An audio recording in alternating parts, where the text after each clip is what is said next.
Name हम लोग बहुत बच्चों को समझाते हैं, लेकिन उनको समझ में नहीं आता है, हमेशा कंफ्यूजन बना रहता है। इस कंफ्यूजन को दूर करने के लिए हम लोग जो है एक ट्रिक बनाया है। उस ट्रिक से कंफर्म सबको आईपीएससी बहुत कम समय में सबको आ जाएगा, इसलिए एक ट्रिक बनाया गया है। ठीक है, इस ट्रिक से हम लोग आईपीएससी सिखा सकते हैं। Nomenclature of IPSC name. तो इसमें हम कॉलम बनाए हैं। जैसे फर्स्ट जो है हमारा 1 डिग्री प्रीफिक्स का कॉलम बना है, उसके बाद 2 डिग्री प्रीफिक्स का कॉलम बना है, उसको कार्बन चेन इसमें रहेगा और 2 डिग्री सफिक्स इसमें रहेगा और फंक्शनल ग्रुप इसमें रहेंगे। फंक्शनल ग्रुप सबको पता है, COOH हमारे 10th के सिलेबस में है। उसके बाद CHO है, OH है, हैलोजन फैमिली है। तो कुछ फंक्शनल ग्रुप जो हमारे सिलेबस में है उसी के बारे में हम लोग डिस्कस करेंगे। फर्स्ट जो है प्रीफिक्स में हम हैलोजन फैमिली लेंगे। हैलोजन फैमिली 1 डिग्री प्रीफिक्स में हैलोजन फैमिली हम लोग लेते हैं। तो इसमें फ्लोरीन आता है, क्लोरीन आता है, ब्रोमीन आता है और आयोडीन आता है। एक एस्टेटाइन भी होता है लेकिन उसका यूज नहीं है। Fluorine, chlorine, bromine, iodine use होता है, तो इसका प्रीफिक्स यूज करेंगे हम लोग। और सेकेंड जो प्रीफिक्स हम यूज करेंगे यहाँ पे साइक्लो वाला, cyclo, cyclo supported cyclo, propane, cyclo use किया जाएगा। इसमें साइक्लिक होगा, इसमें साइक्लिक कंपाउंड होगा, साइक्लिक, साइक्लिक। तो साइक्लो प्रीफिक्स में हम लोग रीड करेंगे। और इसमें कार्बन चेन, कार्बन चेन यानी C1 को क्या कहते हैं हम लोग? मैथ। C1 को क्या कहता है? मैथ। C2 को क्या पढ़ा जाता है? एथ। और C3 को क्या पढ़ेंगे? प्रोप। C4 को क्या पढ़ा जाएगा? ब्यूट। C5 को क्या पढ़ेंगे? पेंट। C6 को क्या पढ़ेंगे? हेक्स। C7 को क्या रीड किया जाएगा? हेप्ट। और C8 को क्या पढ़ेंगे हम लोग? आक्ट। C9 को नोन। इस तरह से C10 को डेक। अब सेकेंड यहाँ पे जो है 2 डिग्री सफिक्स लिखा है, ठीक है। यहाँ पे हम लोग एल्केन, एल्कीन, एल्काइन लिया जाएगा। एल्केन, एल्कीन, एल्काइन यानी कार्बन कार्बन अगर सिंगल बॉन्ड ले रहे हैं तो हम लोग एल्केन, यानी कि सफिक्स में हम लोग क्या पढ़ेंगे? एन।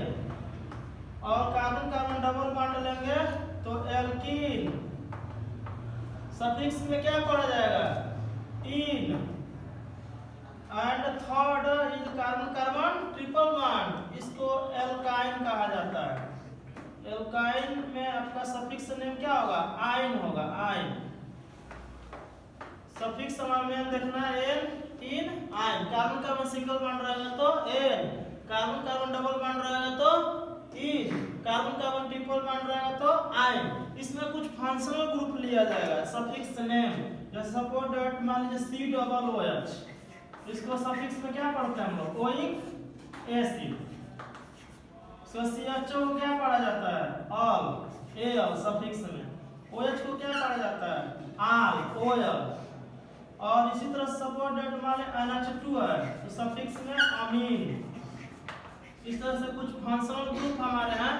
तो फर्स्ट हम लोग क्या करेंगे, कोई भी आईपीएससी नाम या स्ट्रक्चर कोई बनाएंगे तो पहले देखेंगे ये आ रहा है कि नहीं। अगर ये आएगा, ठीक है जी, इसका नाम हम लोग लिख लेंगे। फिर यह आएगा तो इसका नाम लिख लेंगे, यह आएगा तो इसका लिखेंगे। सीरीज में हम लोग नाम लिखते चले जाएंगे। सपोज दैट एक एग्जांपल सिंपल हम लिख रहे हैं यहाँ पे CH3। इसका आईपीएससी नाम लिखना हो तो क्या करेंगे? तो इसमें देखिए पहले मिलाएंगे, इसमें से है कि नहीं, फर्स्ट वाले में से है कि नहीं इसमें, इस स्ट्रक्चर में तो नहीं है तो आगे बढ़ेंगे। तो आगे देखेंगे यह वाला है कि नहीं, तो अभी नहीं है, साइक्लिक नहीं है, ओपन चेन कंपाउंड, इसलिए इसको भी नहीं कुछ लिखना, आगे बढ़ेंगे। लेकिन इसमें से है। टोटल नंबर ऑफ कार्बन कितना दिख रहा है? 1 एंड 2 कार्बन है तो इसलिए हम लोग क्या लिख लेंगे? एथ। 2 कार्बन है, 1 एंड 2, तो एथ लिख देंगे, ठीक है। और फिर से आगे बढ़ा जाएगा। इस सफिक्स में से कुछ है कि नहीं, तो है। कार्बन कार्बन सिंगल बॉन्ड है, तो जब कार्बन कार्बन सिंगल बॉन्ड है तो क्या पढ़ेंगे? एन। तो यहाँ एथ लिख दिए इसके वजह से, ठीक है। और एन किसके वजह से लिखेंगे? Carbon carbon single bond. कोई बॉन्ड नहीं लिखा है तो single bond, double bond, triple bond जरूर लिखता है, लेकिन सिंगल बॉन्ड लिख भी सकता है, नहीं भी। तो एथ प्लस एन क्या आ जाएगा? इथेन, ठीक है, एक एग्जांपल समझ में आएगा, क्लियर हो गया। सपोज दैट सेकंड एग्जांपल हम लोग को अगर यह साइक्लिक वाला लिखना हो, ठीक है, तो देखेंगे इसमें से है कि नहीं, तो नहीं है, लेकिन इसमें से है, तो प्रीफिक्स में क्या लिखेंगे इसको, साइक्लो। क्या लिखा जाएगा, साइक्लो। क्लियर, क्या लिखा जाएगा इसको, साइक्लो। सपोज दैट इसी का नाम लिखना हो तो क्या हो गया, साइक्लो। ठीक, उसके बाद आगे बढ़ेंगे, इसमें से है कि नहीं, तो वहां भी है।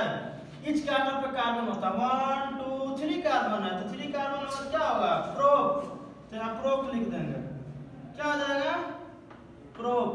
और कार्बन कार्बन सिंगल बॉन्ड है, डबल ट्रिपल जरूर दिखलाता है, तो हमारा कार्बन कार्बन सिंगल बॉन्ड है, तो क्या होगा सफिक्स में एन, तो प्रोप प्लस एन क्या हो जाएगा, प्रोपेन।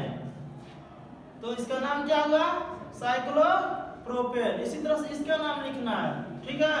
तो इसमें से मिला ये वाला नहीं है, तो ये वाला है, साइक्लो वाला है, क्लोज है तो साइक्लो है, इसको हम लोग लिख देंगे साइक्लो। ठीक है, फिर इसमें से कितना नंबर का टोटल कार्बन दिख रहा है, 4, C4 है, 4 मतलब क्या है, 1 2 3 4 कार्बन है, तो ब्यूट।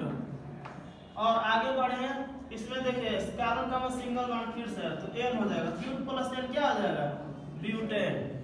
और इसमें से तो कोई है नहीं, तो छोड़ देंगे, इसलिए इसका नाम क्या हो जाएगा, साइक्लोब्यूटेन। ऐसे 5 कार्बन का रहेगा तो साइक्लो क्या होगा, पेंटेन, साइक्लोहेक्सेन। सपोज दैट, अब अदर एग्जांपल हम लेने जा रहे हैं। सपोज दैट मान लीजिए यहाँ Cl लिख दिया गया, तब क्या होगा, तो अब इसमें से मिलाएंगे है कि नहीं, तो है जी, Cl है, Cl है, तो क्या पढ़ेंगे इसको, क्लोरो। क्या पढ़ा जाएगा, क्लोरो, क्लोरो हो गया। टोटल नंबर ऑफ कार्बन देखिए, क्लोरो हो गया या नहीं है, छोड़ देंगे। फिर इसमें से है कितना कार्बन है, 2 कार्बन है, देखो, तो क्या होगा, 8। आगे बढ़िए तो सिंगल बॉन्ड भी है, कार्बन कार्बन, तो 8 प्लस एन क्या हो जाएगा, इथेन। इस तरह से इसका नाम क्या हो गया, क्लोरो इथेन। ठीक है, और सेकेंड अदर एग्जांपल फिर से हम लोग लेना चाहें, ठीक है, तो मान लीजिए अगर यही ले लिया जाए साइक्लिक वाला, इस पे Cl हो गया, ठीक है। अब बताओ, इधर देखो, तो इसमें से है कि नहीं, ठीक है, ये तो क्लोरो है, समझ में आ रहा है, तो क्लोरो है इसमें से, तो पहले क्लोरो पढ़ा जाएगा, लाइन से चलेंगे। उसके बाद ये भी है, साइक्लिक वाला है, तो साइक्लो। ठीक है, टोटल नंबर ऑफ कार्बन इसमें से भी है 5 कार्बन, 5, तो पेंट। और सिंगल बॉन्ड कार्बन कार्बन, तो इसमें से एन, तो क्या हो जाएगा, पेंट प्लस एन, पेंटेन, तो क्लोरो साइक्लो पेंटेन नाम हो गया। चलो नेक्स्ट एग्जांपल और लिया जाए। सपोज दैट यहाँ पे आप COOH ले लिए, ठीक है, तो COOH ले रहा है, तो इसमें से कोई है नहीं है, तो छोड़ दिया जाएगा। इसमें से कोई है नहीं है, छोड़ दिया जाएगा। इसमें से है, टोटल नंबर ऑफ कार्बन देखिए 1 2 3 कार्बन है। फंक्शनल ग्रुप COOH में भी C का नंबरिंग होता है, कोई भी फंक्शनल ग्रुप हो, वो Cn ही क्यों ना हो, उसमें भी Cn में भी C का नंबरिंग होता है, तो इसमें COOH में भी C का नंबरिंग होगा। 1 2 3 कार्बन है, तो यहाँ पे हम लोग क्या पढ़ देंगे, प्रोप। यहाँ प्रोप हो गया, आगे बढ़िए, उसके आगे प्रोप हो गया। आगे बढ़ेंगे तो सिंगल बॉन्ड है इसमें, ठीक है, प्रोप प्लस एन क्या हो जाएगा, प्रोपेन। और इसके आगे बढ़ेंगे तो यह COOH, ये सब नहीं है, COOH है, तो इसको क्या पढ़ेंगे, ओइक एसिड, तो प्रोपेन प्लस ओइक एसिड क्या हो जाएगा, प्रोपेनोइक एसिड, प्रोपेनोइक एसिड। इस तरह से हम लोग कोई भी फंक्शनल ग्रुप वाला जो भी सिंपल वाला साइक्लिक हो, ओपन चेन कंपाउंड, इस तरह से स्टिक से कोई भी इजीली नाम हम लोग लिख सकते हैं। क्लियर, तो मेन हम लोग यहाँ से स्टार्ट करेंगे, यहाँ से लिखते हुए आगे बढ़ेंगे। अगर यह है तो ठीक है, लिख लिया जाएगा, इसको फ्लोरो क्लोरो ब्रोमो आइडो, नहीं है तो छोड़ दिया जाएगा। अगर साइक्लिक है तो साइक्लो, फिर या नहीं है तो छोड़ दिया जाएगा। इसमें से रहेगा तो लिखा जाएगा। और इसमें से अगर डबल बॉन्ड है तो क्या लिखा जाएगा, इन, ट्रिपल बॉन्ड है तो आइन, और नहीं है तो छोड़ दिया जाएगा। फिर इसमें से कोई फंक्शनल ग्रुप है तो इसको क्या लिखेंगे, सफिक्स में लिख दिया जाएगा। इस तरह से हम लोग छोटे ट्रिक्स से कम समय में पूरा APSC क्लियर कर सकते हैं। ठीक, थैंक यू।